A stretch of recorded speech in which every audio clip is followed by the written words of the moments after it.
universal mail-in ballots is going to be a great embarrassment to our country. Well, I have the right to do it. We haven't gotten there yet, but we'll see what happens. We will be suing in Nevada, and that's already been taken care of. We'll probably file something tomorrow. So that we're clear about what just happened, Trump said that he, quote, has the right to issue an executive order against mail-in voting, trying to unilaterally disenfranchise millions of Americans from exercising their right to vote safely in the middle of a pandemic. Now, first of all, no, he does not have that right. A political expert here in Milwaukee says executive orders have through history been used by presidents of both parties. The president can sign one to instruct cabinet secretaries and executive branch employees what to work on or prioritize. An executive order is like a memo from the president to the executive branch. Executive orders can apply to anything. Professor Mordecai Lee, a former Democratic state lawmaker, cites this one from Teddy Roosevelt. Executive order to all government agencies to write their annual reports in readable English.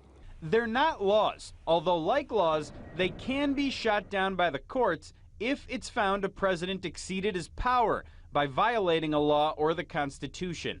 First of all, no, he does not have that right. He'll stand up there at the lectern and stomp his feet about issuing executive orders.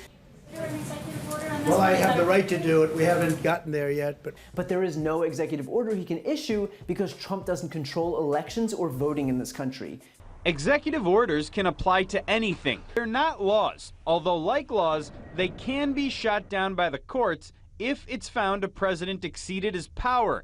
So if you're worried about Trump unilaterally ending mail-in voting, don't. Let's not confuse Trump's ignorance with his power. Now, he tries to pretend that mail-in voting is a problem by obfuscating the facts about what mail-in ballots are, claiming that somehow they're dangerous while absentee ballots are safe. Okay, right off the bat, there is no difference between absentee ballots and mail-in ballots. The difference is the name. That Donald Trump may not realize that in the context of voting in November, absentee ballots and mail-in ballots are exactly the same thing. We all agree that absentee voting is good. Now, Donald Trump hasn't specifically said absentee is fine, but mail-in is bad. Absentee ballots are great. Absentee ballots, they have to request them. They go through a process. They get them. But the universal mail-in ballots have turned out to be a disaster. That's like asking the Democrats to do this on the honor system in an election where Trump's presidency is on the line. I'm sorry, Juan, I just don't trust it. Trump here is tweeting that it's safe and secure to do a mail-in ballot in Florida. Well, wait a second.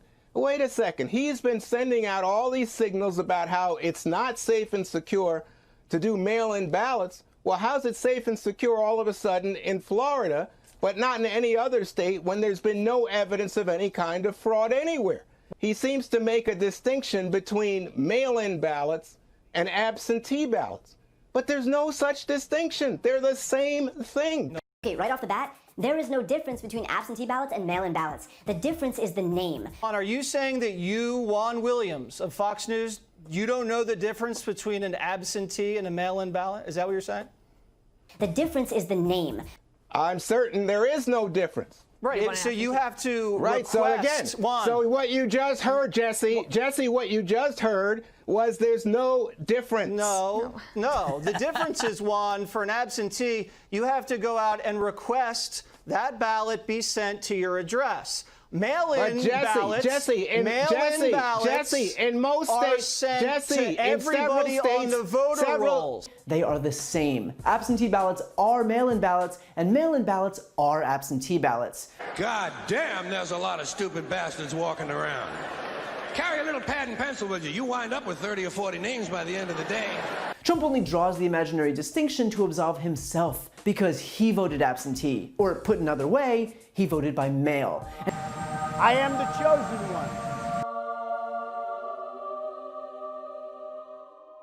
And it wasn't just him. Mike Pence and his wife, Bill Barr, Ronna McDaniel Romney, Kayleigh McEnany, Jared, Ivanka, Melania, Betsy DeVos, Larry Kudlow, Wilbur...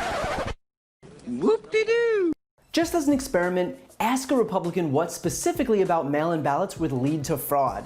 A mail carrier in West Virginia has admitted to charges that he manipulated absentee voter requests. Dry Fork resident Thomas Cooper pleaded guilty to single counts of injury to the mail and attempt to defraud West Virginia residents of a fair election.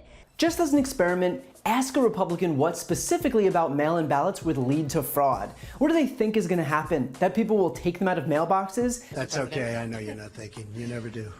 A West Virginia mail carrier is pleading guilty to altering mail-in requests for absentee voter ballots. According to an affidavit, he says he did it as a joke. He's charged with attempted election fraud and injury to the mail.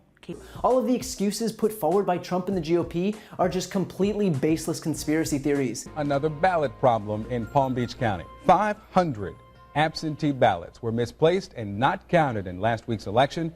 And those ballots could change the outcome of 3 races. But there is not one source of actual proof to back up their claims. You see, this guy is fucking stupid.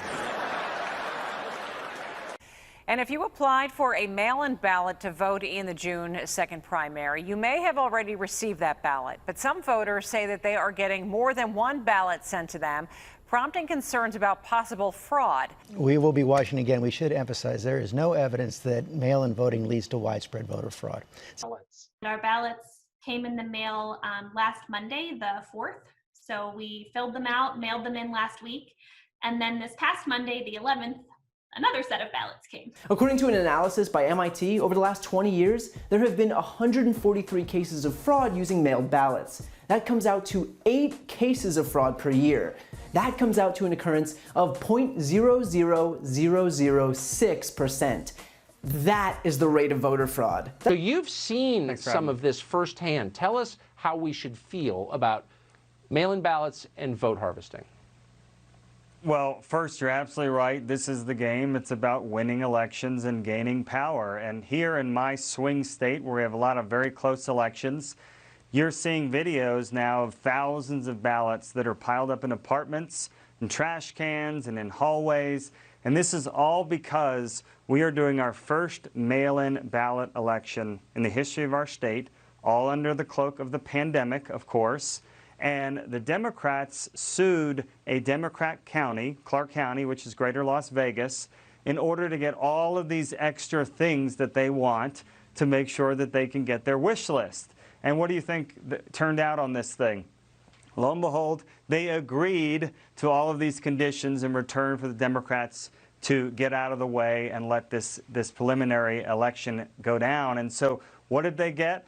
They got inactive voters. 200,000 of them were mailed ballots all across the greater Las Vegas area. And you know, we have no way to know if these are going to lead to massive voter fraud. And they continue to sue to get rid of signature verifications and to enact the California-style ballot harvesting right here in Nevada.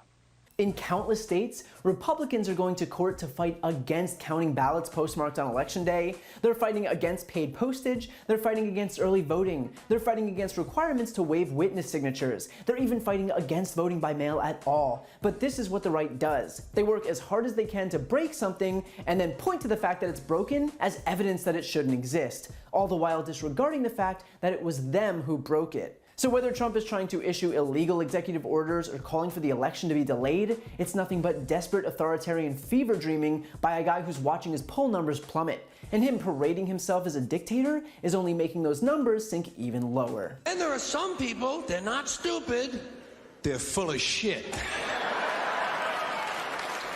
Anytime you hear Democrats ranting and raving and hyperventilating and clutching their pearls and getting the vapors about something that Trump has said, it's a planned, necessary distraction because he's on to something. These liberal states are flailing and failing and totally incompetent when it comes to what they're planning. And that is a mass mailing in many states of ballots in an unprecedented number where they have no way of figuring figuring out, oh, did we send them to somebody who moved out of state? Oh, did we send multiple ballots to people? Oh, did the dead get ballots? How many ballots were sent to a family of one? Was it 5? Was it 10? These states have no idea what they're doing, and Donald Trump has called them on it, so they're going to make it about him. And then the media, they're just the ventriloquist dummy for the liberal leaders across this country. If you believe in the integrity of this election and you've been able to go to a grocery store during this pandemic,